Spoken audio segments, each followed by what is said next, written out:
Olá, amigos de Ideal Espírita. Olá, amigos da Casa Fraterna Chico Xavier.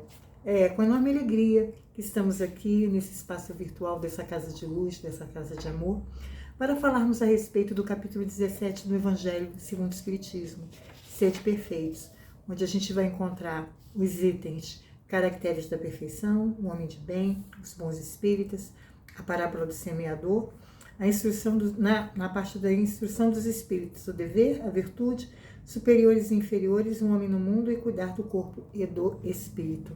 São todos itens que nós vamos encontrar nesse capítulo, que é um dos capítulos mais belos do Evangelho e é um capítulo que fala muito a respeito do nosso processo de evolução espiritual. Como Jesus falou, sede perfeito como perfeito é o vosso Pai que está nos céus. É o nosso Mestre nos convocando a ser melhor, a agir melhor, buscando despertar em nós as nossas qualidades morais, as nossas virtudes, que são as nossas perfeições. Sede vós perfeito como perfeito é o vosso Pai que está nos céus. Desperte em você suas perfeições. E essas perfeições somadas, essas perfeições que a gente pode entender como as nossas qualidades morais, virtudes, os nossos talentos, inteligências, saberes, né, que a gente vai adquirindo ao longo do nosso processo de evolução, tudo isso aí vai somando a nossa identidade, somando a nós enquanto espíritos, enquanto filhos do Pai, em qualidades, em inteligências, enfim. São as perfeições que são convocadas por Jesus para que nós possamos despertar em nós. E o interessante, irmãos, é que a gente pode observar que Jesus, ele traz Deus, o Criador, a causa primeira de todas as coisas, como o parâmetro para o nosso processo de evolução. Então a gente tem que ser perfeito como perfeito é Deus. Mas como que a gente pode ser perfeito como Deus se a gente sabe que a gente nunca vai alcançar Deus? Porque a nossa perfeição vai ser sempre relativa. Mas por que Jesus tem Deus, coloca Deus como parâmetro? É justamente porque o nosso processo de evolução, ele está sempre se renovando, à medida que a gente alcança um patamar. Quando a gente alcança um determinado patamar, a gente vai traçar outras metas para desenvolver outras qualidades, e assim é infinitamente. E isso aí pode assustar quando a gente pensa as coisas, ou a gente vê as coisas com o nosso olhar, que é um olhar um pouco ansioso, é um olhar às vezes um pouco aflitivo, porque a gente quer terminar as tarefas, né? A gente tem uma tarefa, a gente quer ir lá terminar e fazer, e é como se espécie fosse um livramento, quando a gente termina de fazer alguma coisa. Só que não é isso. É algo que transcende essas questões, porque o nosso processo de evolução, ele é infinito, porque nós somos seres infinitos. A gente vai estar sempre refazendo os nossos interesses. A gente vai estar sempre refazendo, né, as nossas buscas, porque assim se dá. É a lei do processo de evolução espiritual. Então, quando Jesus coloca o Deus como parâmetro, é porque o nosso processo, ele é infinito. Ele é eterno e que se dá ao longo das nossas encarnações. Então, quando Jesus afirmou ser de vós perfeito, como perfeito é o vosso Pai que está nos céus, ele estava ali sintetizando todo o processo da evolução. Ele estava ali sintetizando toda a lei do progresso que atua sobre todos os filhos do Pai. E o que a gente vai ver aqui, lá no capítulo 17, nos caracteres da perfeição? É que Kardec traz a passagem de Mateus, que afirma: amai os vossos inimigos, fazei o bem àqueles que vos odeiam, e orai por aqueles que vos perseguem e que vos caluniam. Porque se não amais senão aqueles que vos amam, que recompensa com isso tereis? Os publicanos não fazem também? E se vós não saudardes senão vossos irmãos, que fazeis nisso mais que os outros? Os pagãos não o fazem também? Sede, pois, vós outros perfeitos, como vosso Pai Celestial é perfeito. E é muito interessante que o Cristo, né, na sua pedagogia, ele como mestre da humanidade, que veio aqui, né, trazer a sua mensagem, né, trazer os seus conhecimentos como como governador espiritual da Terra, como responsável por cada um de nós perante o Pai, ele traz essa vinculação do amor aos inimigos à questão do processo evolutivo. E a gente vê que ele não faz isso de propósito, porque o amor dos inimigos é um ensinamento transcendente de Jesus, né? Porque não existe nenhuma outra religião, outra doutrina filosófica que vai ensinar o amor aos inimigos. Não existe. Apenas Jesus falou em amor aos inimigos. Porque, na verdade, Jesus, né, ele vincula o amor aos inimigos ao nosso processo de evolução espiritual, porque o amor aos inimigos a gente vai conquistar realmente vivenciando esse processo. E ao longo da nossa encarnação e de acordo com a nossa capacidade de despertar a nossa consciência, né? A consciência da nossa imortalidade, a consciência de onde nós viemos, a consciência do nosso propósito, é algo que o Espiritismo nos oferta, né? Essa consciência. Porque se nós fomos todos criados simples e ignorantes, a imagem do Pai, lá no início da nossa trajetória, e a gente tem que desenvolver o olhar, né? Para que o nosso irmão passou pelo mesmo processo que a gente. Ele é tão filho de Deus quanto a gente, né? E se ele, por acaso, ele ainda está na condição de lhe ferir, de lhe atingir, de lhe atacar, é porque ele é um irmão que ele é muito mais necessitado da sua caridade do que da sua raiva, do seu olhar, do seu ódio, do seu rancor, né? Da sua piedade, porque não exatamente piedade, porque todos nós estamos aí vivenciando o mesmo processo de evolução, né? Todos estamos caminhando juntos e aqui na Terra, então, nós caminhamos em diferentes níveis de evolução, né? E Deus faz isso para que a gente possa realmente desenvolver o nosso amor ao próximo, amar a Deus sobre todas as coisas e ao próximo como a nós mesmos.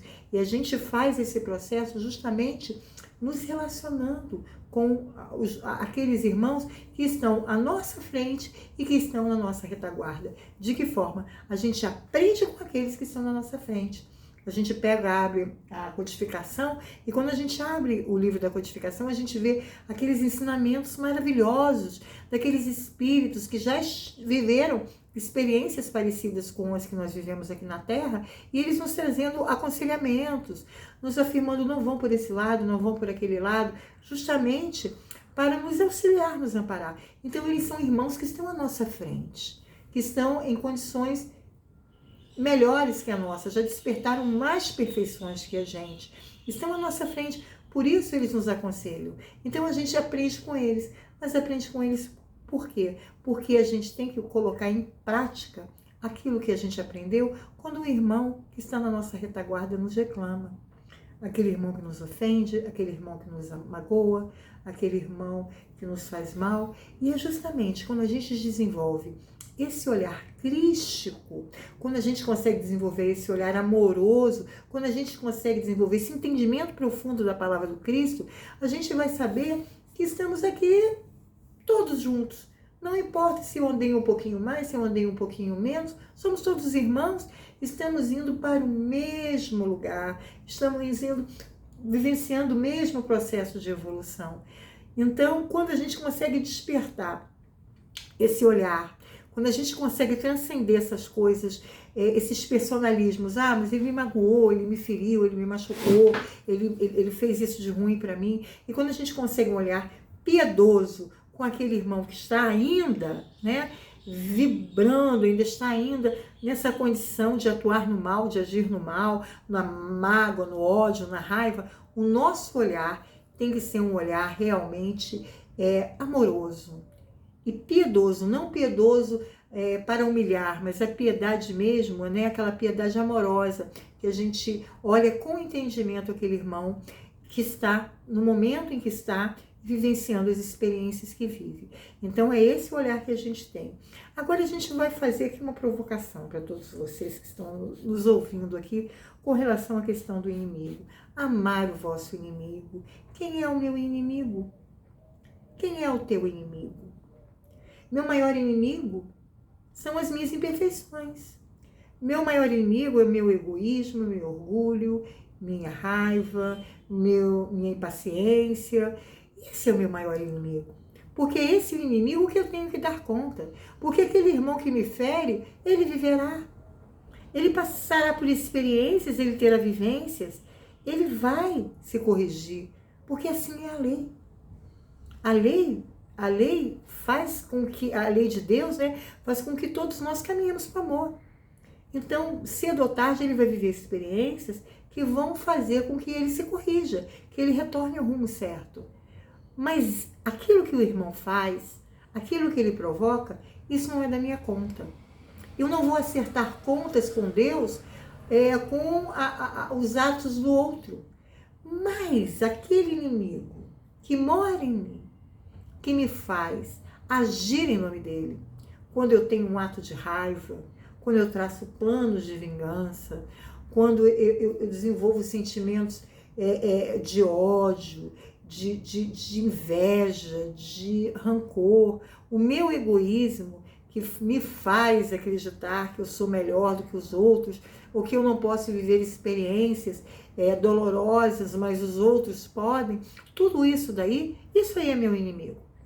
É aquilo que me atravanca a minha evolução e a minha caminhada. É aquilo que está me impedindo de brilhar diante dos homens. Sede vós perfeito como o perfeito é o vosso Pai que está nos céus. É isso que está me atravancando a desenvolver e a fazer essa caminhada do processo de evolução. Então Jesus faz essa vinculação. O amor ao inimigo é também amar a si próprio, amar as suas imperfeições. Mas como é que a gente abraça as nossas imperfeições sem cultuá-las, né? É um amor, é o auto-amor, né? É um amor que você vai sentir por você próprio e ter um entendimento de que essas imperfeições ainda fazem parte de você. Porque ninguém evolui se não se conhece. Está lá no Livro dos Espíritos, né? Qual é a forma mais prática, mais rápida da gente evoluir? Conhece-te a ti mesmo. Os Espíritos respondem, né? Um sábio da antiguidade já vos disse, né? Conhece-te a ti mesmo. Então, a gente se conhecer, né? É a gente se amar com todas as nossas imperfeições, mas já tendo o entendimento que elas fazem parte de nós e que nós precisamos não exatamente lutar contra elas, mas a gente deve tomar cuidado para que essas imperfeições ou esses sentimentos infelizes tomem conta dos nossos atos. Que essas imperfeições tomem conta no nosso dia a dia, a nossa raiva, o nosso egoísmo, nossa mágoa, que faça a gente descer processos de vingança, porque isso já não nos cabe mais. Nós já chegamos num ponto, numa condição de conhecimento espiritual, que tem muita coisa que já não nos cabe mais. Plano de vingança, isso não nos cabe mais. Tá certo que a gente ainda não tem a evolução espiritual de amar aquele irmão que fez um mal muito grande pra gente. Mas o que a gente pode fazer? Irmão, vai em paz, segue o teu caminho, segue a tua luz e não trazer nenhum lixo emocional para dentro de você. Não trazer nenhum lixo emocional para você, entregar para Deus, porque Deus sabe de todas as coisas e ama todos de forma igual, profundamente, tanto a gente que está aqui, como a Madre Teresa de Calcutá, o Chico Xavier, como também ama aquele irmão que ainda está no crime, no sofrimento, porque Deus, ele ama todas as suas criaturas. E a gente tem que desenvolver esse olhar amoroso que a gente vai desenvolver ao longo do tempo. Então, no capítulo 17, a gente vai parar aqui na passagem do homem de bem. O homem de bem, ele sai da pena, né? Sai uma dissertação que ela é feita toda pelo nosso mestre de Lyon, Allan Kardec, que é uma das mais belas passagens do nosso evangelho. Por quê? Porque o homem de bem, na verdade, é um verdadeiro roteiro de conduta humana. Você quer evoluir? Você quer realmente aproveitar a sua encarnação dentro do seu processo de evolução espiritual? Seja um homem de bem. Atue como um homem de bem. Então, Kardec faz um verdadeiro roteiro. E é interessante que ele coloca aqui como que nós devemos agir na condição de ser chefe, na condição de ser subordinado, na condição de ser em todas as relações sociais, né? ele coloca aqui um roteiro de conduta para a gente viver bem, para a gente agir bem. É o Homem de Bem, que é essa passagem belíssima que vale uma super palestra, porque é uma passagem linda. Recomendo a leitura do Homem de Bem, lá escrita por Allan Kardec. Também outro texto escrito pelo nosso mestre de Lyon, né, que é um texto muito, muito bacana também, são os Bons Espíritas. E é muito interessante que esse texto aqui do Allan Kardec, ele também é uma espécie de roteiro. É um roteiro de conduta para a gente atuar dentro da doutrina espírita, né, com respeito ao próximo, atuar com responsabilidade e tendo a possibilidade de aproveitar esses ensinamentos que a doutrina espírita traz para a gente, né? É realmente vivenciar o espiritismo. Porque muita gente, muitos de nós, às vezes, né, nós temos esses ensinamentos aqui, mas a gente coloca ele muito em circunstâncias, né?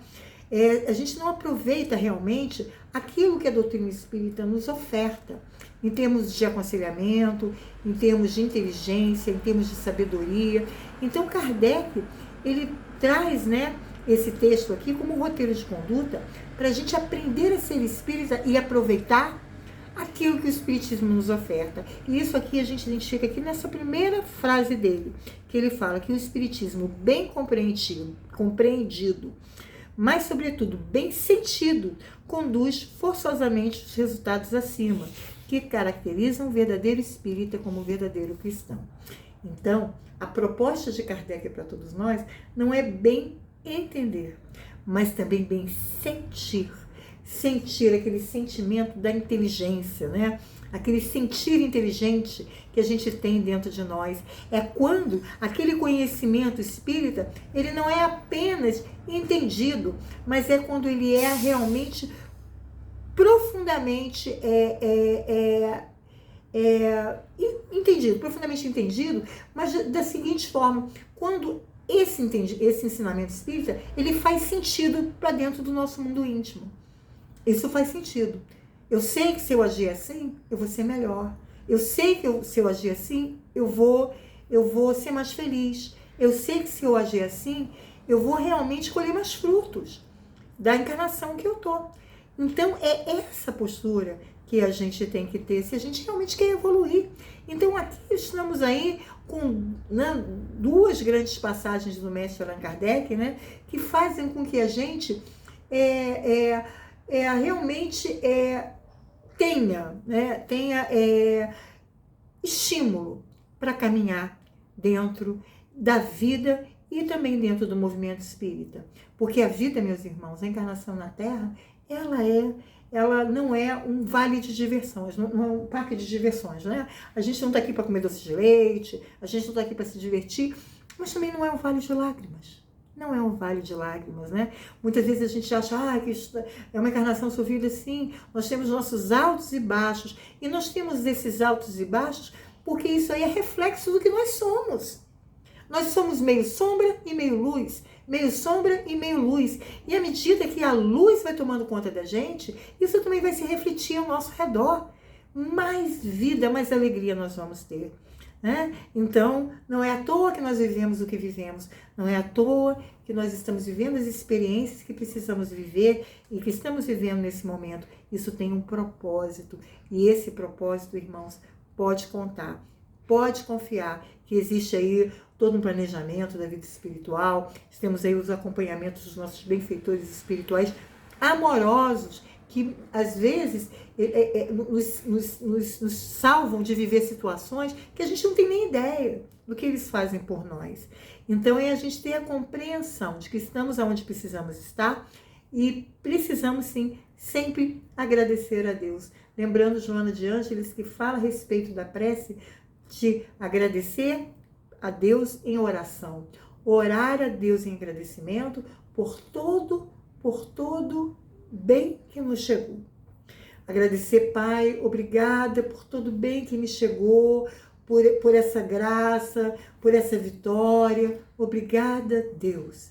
Agradecer a Deus também por todo mal que não nos chegou. Obrigada, Pai, por ter me livrado dessa situação, daquela situação. Obrigada, Pai. Agradecimento pelo mal que não nos chegou. E aí é que está o mais incrível que a Joana nos fala. Agradecer a Deus também por todo o mal que nos chegou. Obrigada, Pai, por esse mal que chegou na minha vida, porque este mal, na verdade, não é um mal. Na verdade, é a lição. É a lição que a vida me dá para poder me educar. E quanto mais educado, quanto mais sábio, mais liberto eu vou estar de todas as dores. Porque eu vou estar mais aperfeiçoado, eu vou adquirir mais e mais perfeições.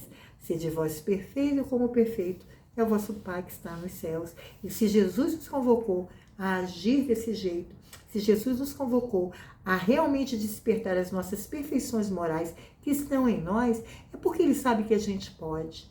Ele sabe que a gente tem condição.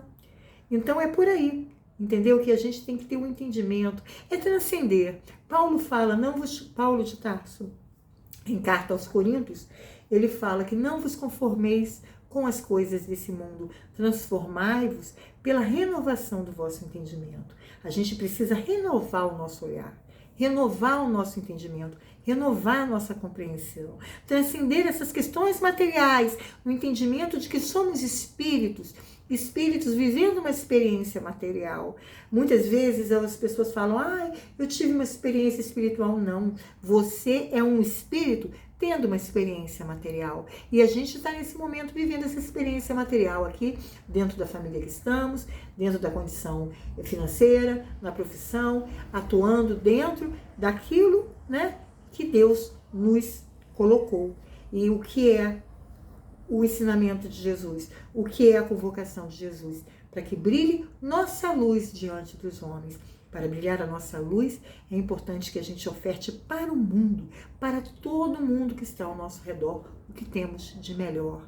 Porque a nossa luz, ela mora nas nossas virtudes, nas nossas qualidades morais. E por isso que nós estamos aqui. Então é importante que a gente floresça aonde Deus nos plantou. Agir da melhor forma que a gente pode, dentro das condições que a gente tem. É esse o grande plano da tua vida. É você realmente tornar a vida um pouco mais bonita, um pouco melhor para as pessoas que estão ao seu redor e, consequentemente, também para você. Porque o ensinamento é amar a Deus sobre todas as coisas e ao próximo como a nós mesmos. Pois então, continuando aqui, não sei se vai dar tempo de falar todos os itens, mas temos aqui a parábola do semeador, que Kardec inteligentemente coloca aqui, né, nesse capítulo. Por que Kardec coloca a parábola do semeador? Porque aqui, quando Jesus fala, né, que a parábola do semeador é o semeador que saiu espalhando sementes. E essas sementes caíram em solos distintos. Essas sementes uns caíram na estrada, e os pássaros foram lá e comeram. Outros caíram entre as pedras, outras caíram entre os espinhos, e outros caíram num solo fértil. Mas mesmo assim, esses solos férteis, eles têm uma capacidade de gerar bons frutos ou não. Alguns têm mais, outros têm mais ou menos, e outros têm realmente... É um solo realmente fértil que tem capacidade de gerar muitos bons frutos com essas sementes que foram jogadas, né? E a gente tem aí, né? A gente sabe que as parábolas, elas são metáforas, né? São historietas que Jesus utilizou, né? Para contar as grandes verdades da vida espiritual. Então aqui, Jesus, ele na verdade, ele está se referindo às sementes como a sua palavra. A semente é a boa nova, é a boa notícia que Jesus veio trazer para a gente. E a boa notícia é que existe um Deus que nos ama profundamente e que ninguém está perdido. Todos nós estamos aí no processo, na caminhada do nosso processo de evolução. Então é essa palavra, é a boa nova que ele veio trazer para a gente. E ele espalhou essas sementes, porque ele veio falar para toda a humanidade. Mas quando essas sementes caíram, o solo que elas caíram representa o coração dos homens. Aquele solo que caiu no meio do caminho, os pássaros, né, comeram, né, significa que são aqueles irmãos que não estão aí nem um pouco interessados nas questões espirituais. São irmãos que estão vivendo muito no materialismo. Quando a semente cai, né, entre as pedras também, é porque estão ali abafadas, né, pelas questões, pelos problemas do materialismo, que realmente a vida na Terra ela é extremamente absorvente, né? A gente vive um momento atrás do outro e é realmente muito difícil a gente conseguir se elevar espiritualmente dentro da condição espiritual, que é a condição planetária que a gente está, né? Que é sempre a vida te reclamando, um problema aqui, um problema ali, um problema aqui, mas sede vós perfeito como perfeito é o vosso Pai que está nos céus. É Jesus que acredita que a gente tem força para conseguir vencer isso. E quando a gente já conquista, quando a gente consegue chegar num patamar, a gente não volta atrás. A gente não volta atrás. Quando a gente consegue desenvolver as qualidades, a gente não as perde, porque elas são aquisições humanas. Então, quando a gente consegue realmente absorver e cristalizar o conhecimento espírita, já mudamos o nosso olhar. O nosso olhar se transforma perante as coisas da vida. Fica tudo mais fácil para a gente absorver o entendimento. Portanto, Jesus jogou as sementes para todos os homens que têm corações distintos. E esse coração também abriga a tua consciência, a tua inteligência. A palavra do Cristo está fazendo o que na tua vida? A palavra de Jesus, ela está atuando como na tua vida, no teu dia a dia? Está te pacificando? Está te tornando mais sábio? Está desenvolvendo o teu olhar mais profundo? Quem tem olhos de ver, quem veja. Quem tem ouvidos de ouvir, que ouça.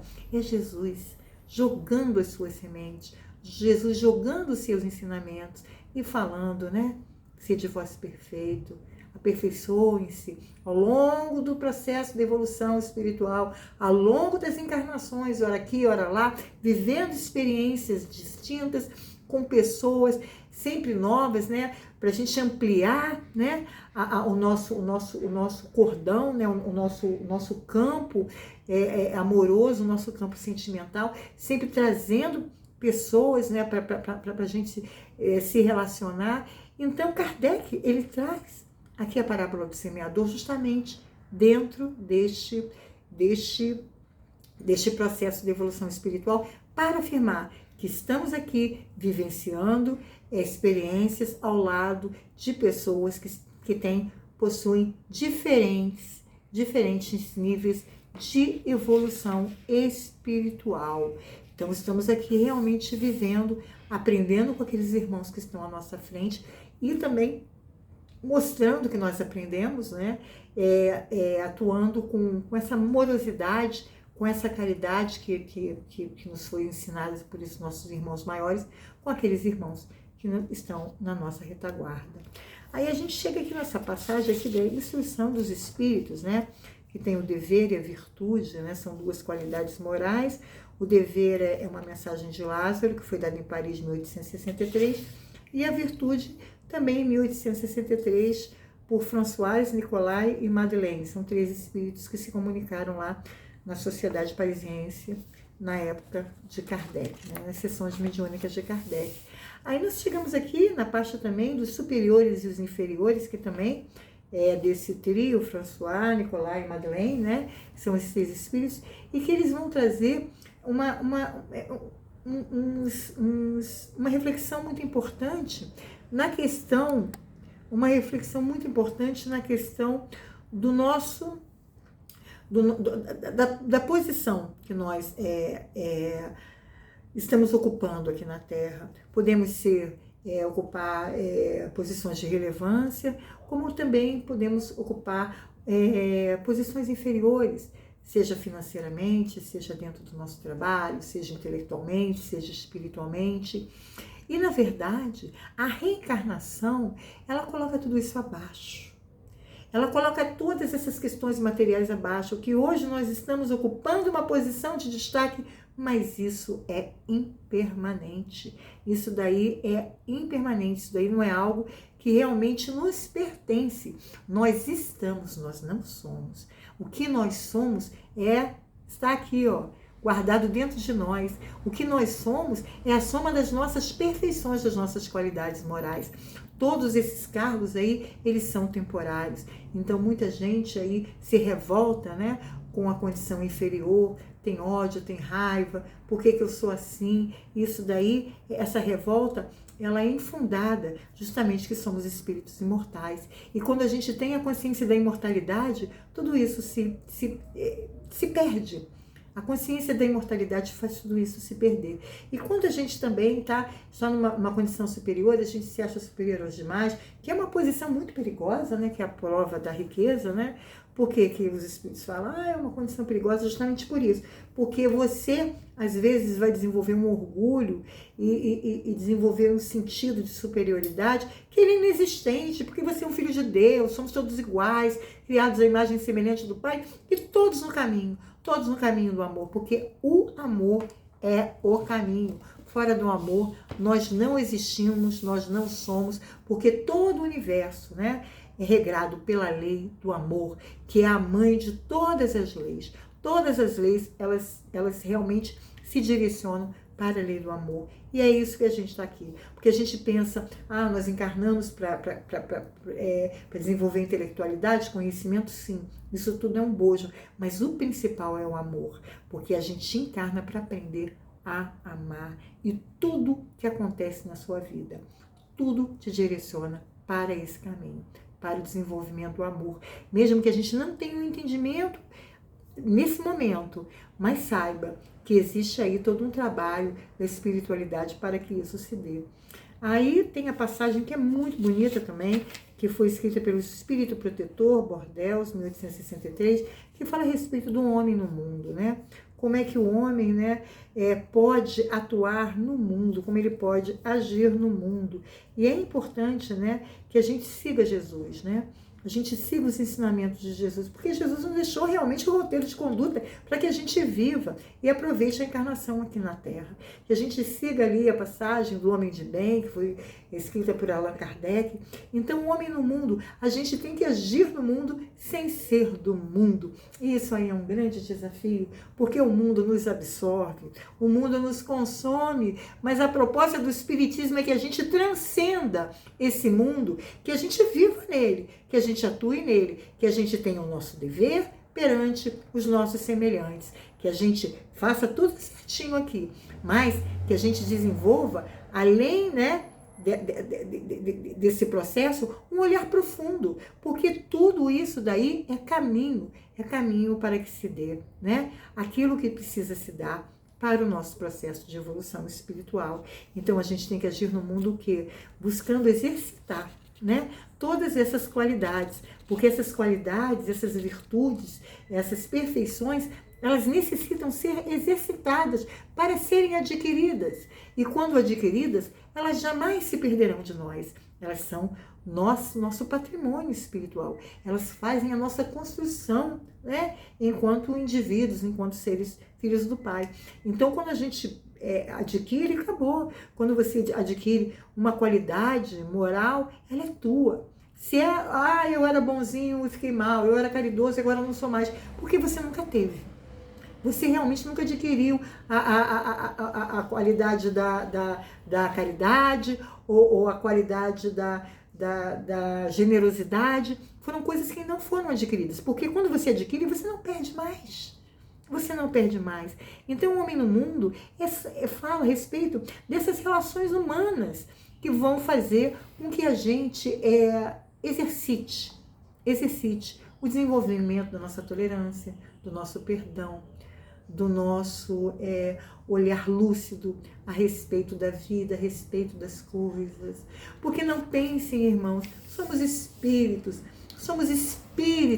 nós nos dedicamos, atuamos dentro do movimento espírita. Como é que isso acontece comigo? Acontece porque você é um filho do Pai, e a encarnação na Terra é um projeto de educação para o espírito encarnante. A gente está aqui para aprender, a gente está aqui para se relacionar, a gente está aqui para realmente exercitar essas qualidades morais. E como afirma Kardec, né? Reconhece-se no bom espírita, naquele que visa, que busca vencer as suas más tendências. Então nós não somos santos, nós somos espíritos elevados só pelo fato de sermos espíritas. Mas o espiritismo nos traz responsabilidade, porque ele nos traz muitas informações. Ele vem aí nos trazer as verdades da vida espiritual. Por isso nós não caminhamos no escuro, nós caminhamos conscientes de que estamos aqui provisoriamente, vivendo uma experiência física para conseguir nos depurar, né, perante as nossas questões, os nossos débitos adquiridos outrora e também para conseguir nos tornar cada vez mais perfeito. Sede vós perfeito como perfeito é o vosso Pai que está nos céus.